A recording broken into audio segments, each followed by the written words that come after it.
Record-breaking po ang nagawa ngayon ni Presidente BBM. Bumilib po sa kanya mga kaistorya ang buong mundo sa papaano ba naman ang inabutan po niyang bansa nung pag-upo niya po sa Malacanang ay isang bansang bagsak at baon sa utang. Sabi nga sa amin mga kaistorya sa termino roso, ang ibig sabihin po ng roso mga kaistorya ay lublob na lublob. Sa kagipitan. Mamamangha po kayo mga kaistorya pag inisa-isa ko na sa inyo ang mga nagawa ngayon ni Presidente BBM.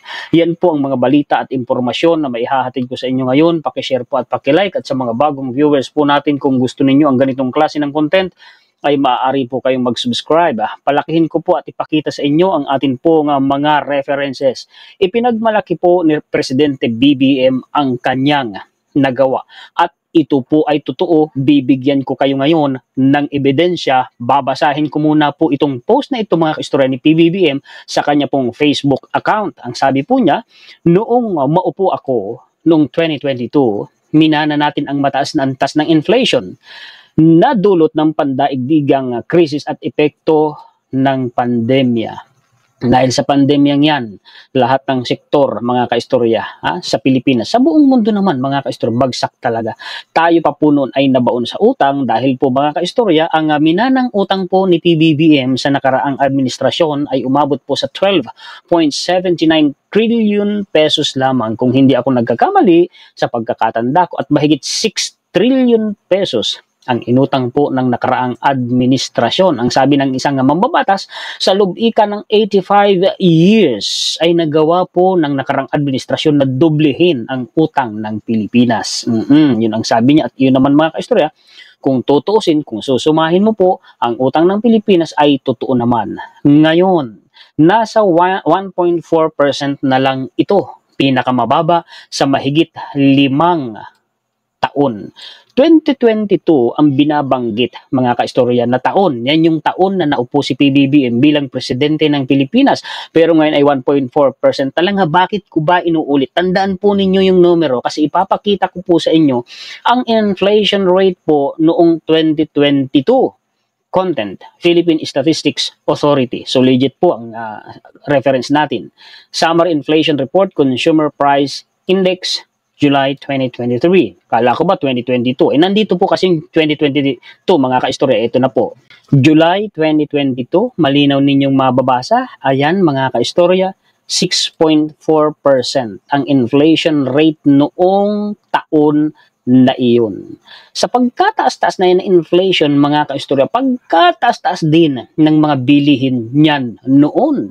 Sa nakarang administrasyon nga, mga kaistorya, pumalo sa 80 pesos ang per kilo ng bigas. Pero ngayon, nagawa po ni PBBM na maibaba hanggang 20 pesos per kilo na lamang ang bigas. Walang ibang nakagawa mga kaistorya ng ganyan. Oo, sa pagkataas-taas ngayon ng mga bilihin sa buong mundo, Pilipinas lang po ang nakagawa niyan, Pilipinas lang po ang meron niyan mga kaistorya. Isipin ninyo ito, 1.4% na ibaba ni PBBM ng ganyan kababa ang presyo o ang inflation dito po sa Pilipinas. Asan ba naman? Juan Historiador ang sinasabi. Ako kasi hindi ako nagsasalita nang wala akong binabasehan. Nakikita nito? Balita po yan mga kaistorya ng mainstream. Yan po ay 6 years ago. Naniniwala na kayo ngayon na ang bigas noon ay pumalo sa 80 pesos per kilo? Panahon ng dating administrasyon yan. Bakit ko ito pinakita? Kasi sigurado may sisingit na naman dyan ng mga kapapaitan.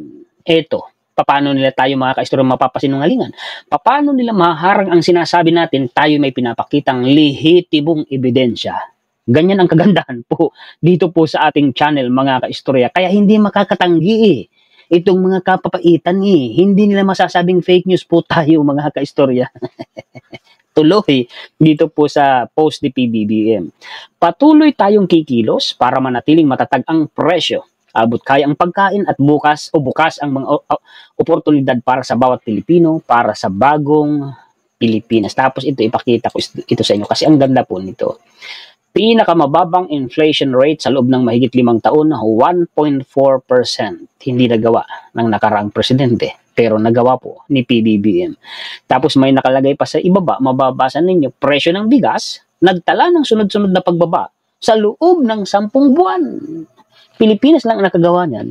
sa buong mundo, PBBM lang po ang nakagawa niyan sa lahat ng naging presidente ng Pilipinas. Iyan lang ba? Hindi lang po yan, mga kaistorya.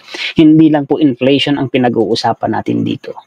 Bukod po sa kalagayan ang Pilipinas noon, ay iniiwasan ng mga foreign investors dahil po mga kaistorya sa hindi magandang kalagayan ng Pilipinas. Unang-una na po mga kaistorya, yun pong taas ng presyo ng kuryente. Ngayon mga kaistorya, gumawa ng paraan ang gobyerno natin para po mapalakas ang sektor ng enerhiya.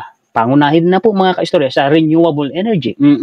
Tinutukan talaga yan ng presidente natin. At maging sa internet infrastructure, mga kaistorya, tinutukan din po yan ng presidente natin. At mula sa kalagayang iniiwasan tayo ng mga naglalakihang negosyante sa buong mundo, ngayon dinadagsa tayo. Totoo yan, mga kaistorya. Ano ang patunay natin? Gusto nyo ba? Bigyan ko na naman kayo ng halimbawa, mga kaistorya. Eto, big time po ito ha. Mga kaistorya. Ngayon lang po ito nangyari na nagkaroon po ng ganitong boom sa renewable energy dito sa Pilipinas. Oo, nahikayat sila, napaamo sila ni PBBM. Ito po mga kaistorya, Singaporean firm ito. Big time po ito. Powering Up Singaporean firm breaks ground on a $33 million solar project in Tarlac. Balita po ito ni Bilyonaryo.com. Puntahan natin yung sinasabi sa ibaba, green energy. Ewan ko kung paano ito basahin mga kaistorya. Based in Singapore, hindi po kasi ako magaling dyan, basta alam ko limited yun kung di ako nagkakamali. Has launched its $33 million Kappa solar power project in New Clark City, Tarlac, through its subsidiary, Sindicatum Sea Solar Power Incorporated. Kaya asahan po ninyo sa mga darating pang taon, bago pa matapos ang termino ni PBBM, bababa po ang presyo ng kuryente dito sa Pilipinas. Hindi lang po sambayan ng Pilipino ang makikinabang dyan, kundi mga kaistorya, tinitingnan din niya ng mga big time global investors para pumunta dito sila sa Pilipinas, mga kaistorya. Dahil mababa ang kuryente, mababa ang gagastusin din po nila. The project covering a 40-hectare area, napakalawak po niyan, 40 hektarya, is expected to generate 38.81 megawatts o megawatts peak upon completion in January 2026. Panahon pa rin po ni PBBM sa susunod na taon, according to the Basis Conversion and Development Authority. Hindi lang po yan. Akala nyo nakukontento na tayo dyan sa ibabalita natin sa inyo. Hindi lang po yan mga kaistorya. Meron pa pong isa na mas big time na balita kesa po dyan. Alam niyo po bang ang leader ng Japan ay napaamo ni PBBM? Hindi lang leader ng Japan, kundi mga kaistorya, mga world leaders, napaamo naman talaga ni PBBM. Tingnan niyo ang Amerika. Di po ba? Ang sabi po sa balita ay ito. Ipakita ko na nga sa inyo kasi excited na po akong ipakita sa inyo mga kaistorya eh.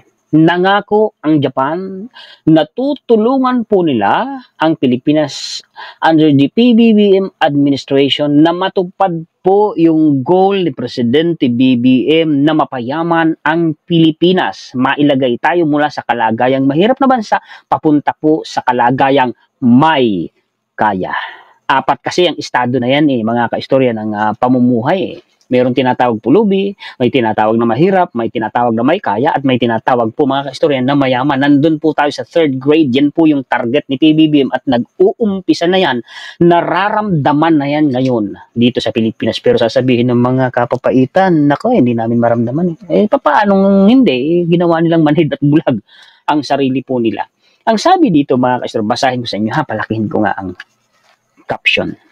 Japanese Prime Minister Shigeru Ishiba committed to boost its economic partnerships with the Philippines to help the Southeast Asian country, tayo ang binabanggit yan, achieve its goal of being an upper middle income country. Yung upper middle income country mga kaistorya, yan ay kalagay ng isang bansa na nasa grade po na may kaya. Puntahan nga natin yung sinasabi niya mga kaistorya na link, ipakita ko muna sa inyo ito Nasa comment section yata Japan to boost economic packages to help Philippines achieve upper middle income status. Okay, sige, puntahan natin dun sa comment section. Click natin to. Huwag na po nating basahin itong title Diretso na po tayo doon sa balita. President Ferdinand Marcos Jr.'s administration has been working to elevate the Philippines' gross national income to at least $4,516 for it to be recognized as an upper middle income country, which signals investors that it has developed into a more stable economy that offers a better standard of living. Yan po ang mga kaistorya ang dahilan kung bakit napaamo po ni PBBM ang global investors na pumunta dito sa Pilipinas. Yang hinighlight ko po na yan ang dahilan. Tuloy pa natin sa ibaba. I conveyed to President Marcos that Japan will cooperate with the Philippines, making use of uniquely Japanese strengths for your country to aim for the upper middle income status that His Excellency is looking for, issued during his visit in Malacanang. Ganda naman, salamat naman sa Japan. Ito pa, the President and I agreed to further strengthen our partnerships on these areas. Nagkasundo na pala sila mga kaistorya ni PBBM So kasado na. The Philippines earlier said that it can achieve the upper middle income status in 2026, but the World Bank said that the Southeast Asian country will likely hit the target in 2027 or about a year later than its original projection. So kahit ganun pa 2027 mga kaistorya, termino pa din yan ni PBB matutupad. Oo, habang nanunungkulan si PBBM, reliable, steadfast partner. Marcos Jr. thanked Japan for being a reliable and steadfast partner in the region, noting that the East Asian country is the Philippines' second largest trading partner. Ganun. Alam niyo, matagal na po nating partner in Japan. Marami na dito ginawang mga paaralan, mga tulay, mga highways, mga flyovers. Marami na po yung infrastructure na pinagawa po dito. We appreciate Japan's development assistance with which we see as the gold standard for development cooperation, the Philippine President said. Yan po ang mga balita at impormasyon na may hatid ko sa inyo ngayon. Pakishare po at pakilike, at sa mga bagong viewers po natin, kung nagustuhan ninyo ang ating content ay maaari po kayong mag-subscribe. Maraming salamat sa mga sulit istorya natin sa buong mundo. Mabuhay po kayong lahat. Nagpapasalamat tayo higit kanino man sa ating pong Panginoon. Muli ako po si Juan Historiador, ang taga-kwento ng totoong istorya ng kasaysayan na nagmamalasakit sa kapwa ko Pilipino at nagmamahal sa bayang ito, ang bansang Pilipinas.